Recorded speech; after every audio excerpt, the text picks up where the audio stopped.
Jerry Gidel is ready to assess the next USDA report and the markets over this week, right here on Connected Farmer, your channel to keep you up to date with the latest trends in agriculture and livestock.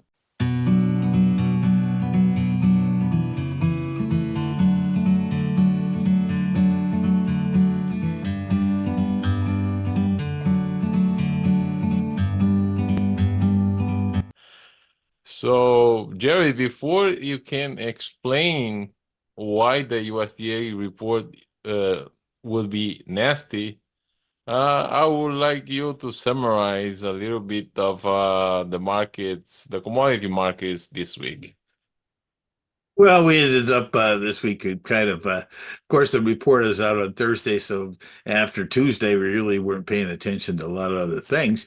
But interestingly enough, information coming out of South America.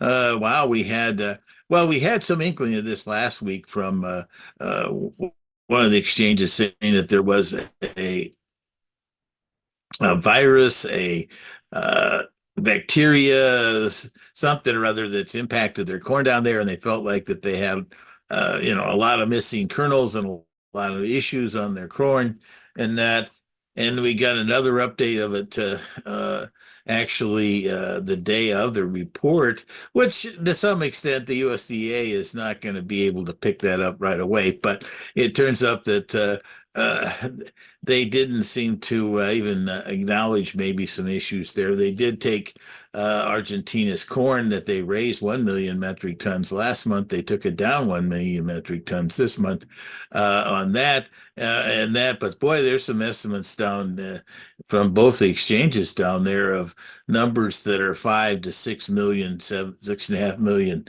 metric tons lower than what they were been carrying recently, down around this 50 million total versus the USDA's level at this point. So that's pretty significant. But they didn't make in the soybean side of things, the trade and uh, uh, is actually anticipating it 2 to 3 million down, and some of the Brazilian government, the CONAB data, they had numbers below 150 million on uh,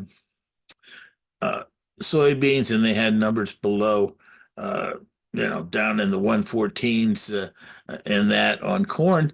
But in both cases, that didn't turn out to be the case as we got to the numbers out on Thursday. But that the disappointment of the USDA numbers was part of the reason we were lackluster. But from there about we at least bounced back here after the report was out with some of these South American number situations, and that also ideas that were that next week's U.S.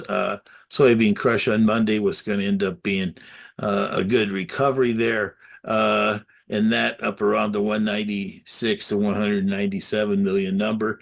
I guess I'm a little cautious because we've had some pretty erratic numbers here. January is lower than expected because of weather. Then we had a very impressive February. So these March numbers here on things could end up being solid and new records, but maybe not as high as that 196. But in general, the USDA also didn't make some adjustments in demand that some people were anticipating here ahead of the reports. But overall, the outside information didn't have a lot of impact on the USDA's updates this month, which was part of the disappointment that impacted our prices on Thursday. Well, also on the background, we had some numbers from China that basically tell us that their imports were the lowest in 4 years, and yet they are talking about canceling cargo from some countries such as Ukraine. Where are they buying the grain from?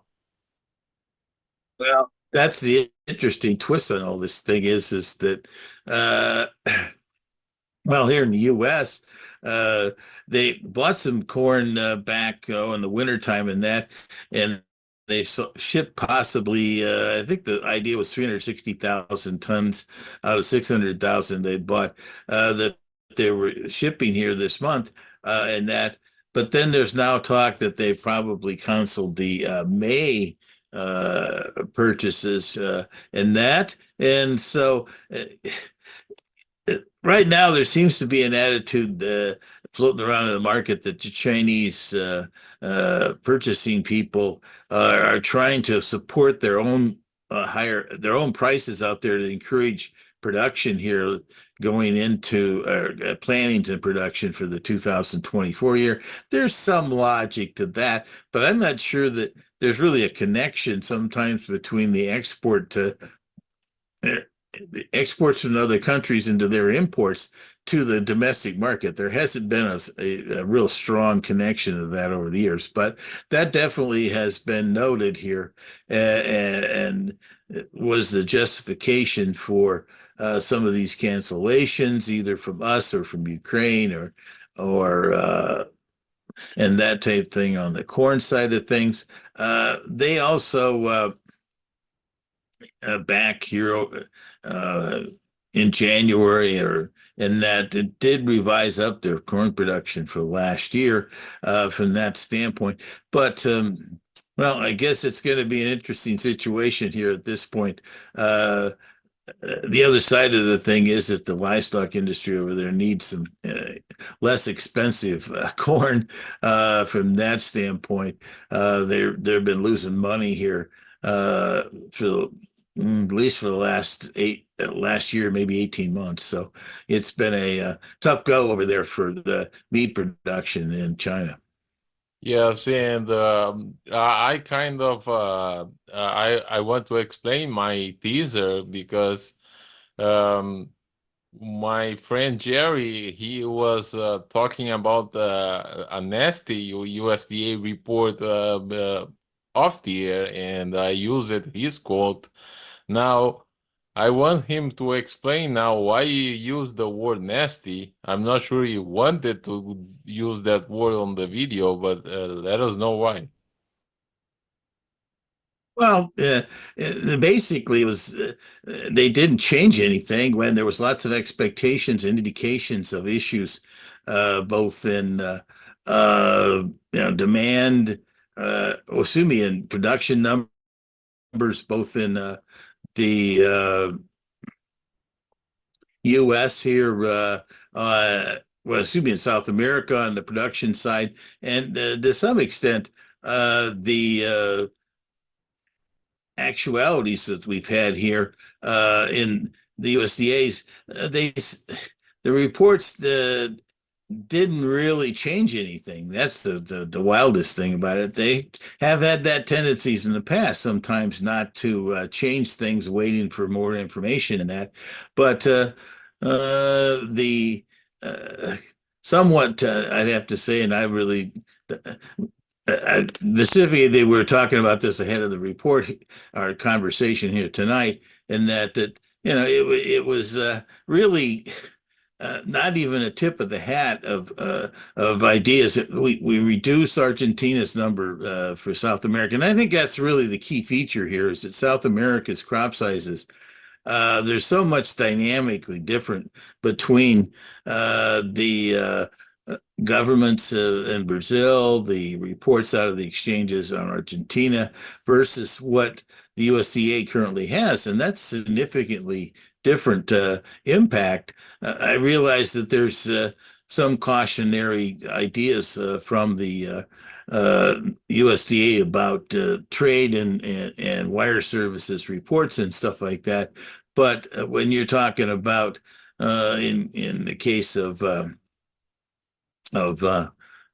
Argentina's uh, dynamics here. This is short term, but the interesting thing, even in Brazil, you're talking about the USDA at 124, and we're talking about people in Brazil thinking it's below one in the 112, maybe even lower than that. I don't know that go that far, but the idea of being a 120 or 124 down that taking that 4 million off makes some sense. till you get a better handle on it, because the weather was definitely erratic down there from the standpoint of getting it in the ground. We had some of it they had to replant in both beans and corn along the way. And so I think there's definitely some issues that are going to come through here later. But, to some extent, the USDA's report basically pushed things down the road. They really didn't. And they didn't, in my opinion, didn't end up really looking at the overall trend of things, and they just kind of waited to see if there's going to be some other information come out that's going to suggest better production. At this point, I'm not sure that the major producing areas in Brazil, and now in some of the issues in Argentina, have been able to deliver the kind of early expectations that both countries hope for. Yeah, well, wow, and you anticipated that the corn initial stocks would increase, and the USDA has increased a little more than what you expected. Yeah, the bean side of things did move up. I was anticipating from 10 to maybe 15 million bushels, and they went up 25 million. Interestingly enough, they did a lot of work to get that number to go up. They decreased their their seed number. They decreased their residual. They decreased their imports to the U.S. And so we end up moving from up to, excuse me, up to 345 million on carryover stock from there. And interestingly enough, the current trend in crush in the U.S., and I think that's going to be interesting. Our number that we get here on Monday uh, this week, if it comes in with another record production by 10 or maybe more million, we're talking about the logic here of this U.S. crush to easily go up 20 to 30 million. And so all of a sudden, this increase of 25 million might going the other way, could easily be gobbled up by internal U.S. crush demand at this point. And there is some, oh, wow, what are we going to do all this meal? But the biggest thing right now is that the renewable diesel, which is the soybean oil output of soybean processing, is such a strong scenario at this point. I think there will be some exports of meal, things of that nature, to moderate, the potential expansion of U.S. Soybean meal supplies in the U.S. And so I think that's a factor in here that's going to come through on that side of the ledger there. On soybeans is that they did end up in the latest revision. They did take 20 million out of exports. That'll be interesting if we have some of the revisions that were potentially suggestions from some of these South American projections, in that we might not see that 20 million down. And we have a 20 or 30 million increase. All of a sudden, this 345 million number could easily be below 300, maybe even down to, I wouldn't say there's a 250 in our future here, but I think there could easily be a lot less than the 345 from there. So that's an interesting one in the soybeans. Corn, the interesting twist there is that I think that the ethanol demand is looks like it's going to be pretty strong here. From that standpoint, feed demand, they both increased both the feed demand and the ethanol demand by 25 million. And that's the reason why we saw the corn carryover stock decrease by 50. Excuse me. I kind of feel like that maybe they shorthanded both those by another 25 million bushels each. So that in essence, we'd be below 2.1 billion. But the corn side of things really is more of a yield issue and a crop condition issue.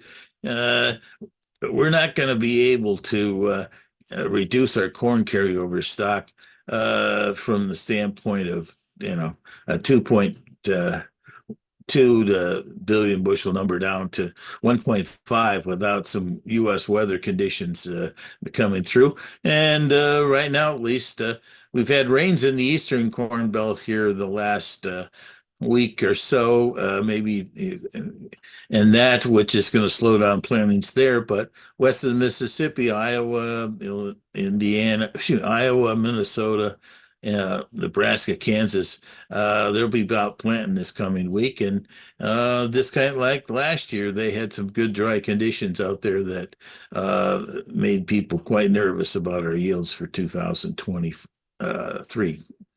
Well, and I guess the market is going to be watching in the next couple of weeks the US planting and the Argentinian harvest because the Brazilian output is kind of measured right now.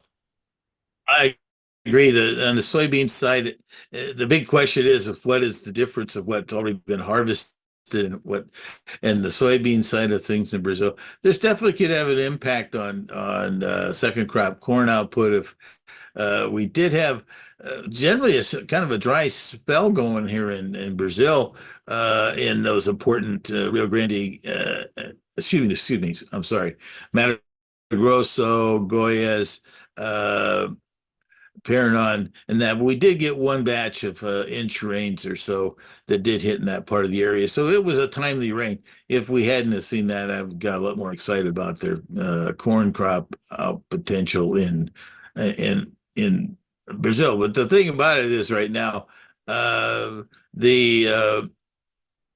we need to end up having some timely rains all the way through the first half of May to really have a chance for a substantial, crop of corn in the second crop in Brazil. The other side of the corner, right, the other side of the South America there in Argentina, though, there's definitely enough reports coming out of there right now that issues about their corn output for the coming year seems like it could make a big difference in the amount of supplies that will be in the world markets as we go forward. But you're exactly right. U.S. plantings are important. We'll see how those progress in that. And one thing we also might keep an eye on is the Mideast issues. There seems to be some definite uh, uh, war clouds kind of bubbling out of this whole issue of the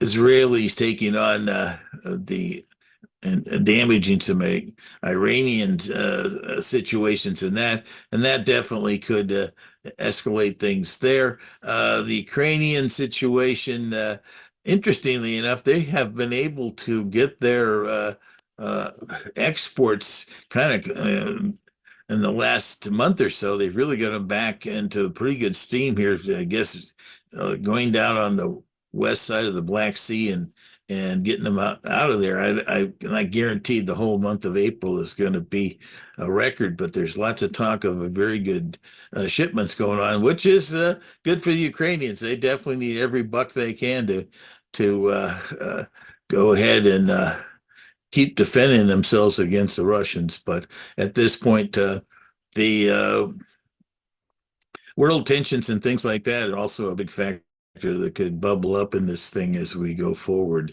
This spring, unfortunately, it's a very dangerous world these days. All right. Thank you very much, Jerry. Right. Well, we'll keep an eye on the U.S. Skies here. We're going to have chances for some more rain here in the Eastern Corn Belt on Tuesday. But we're also having some 75, 80 temps, which is definitely always welcome this time of year in the U.S. And we'll see if that how that balances things out here on our U.S. planning progress.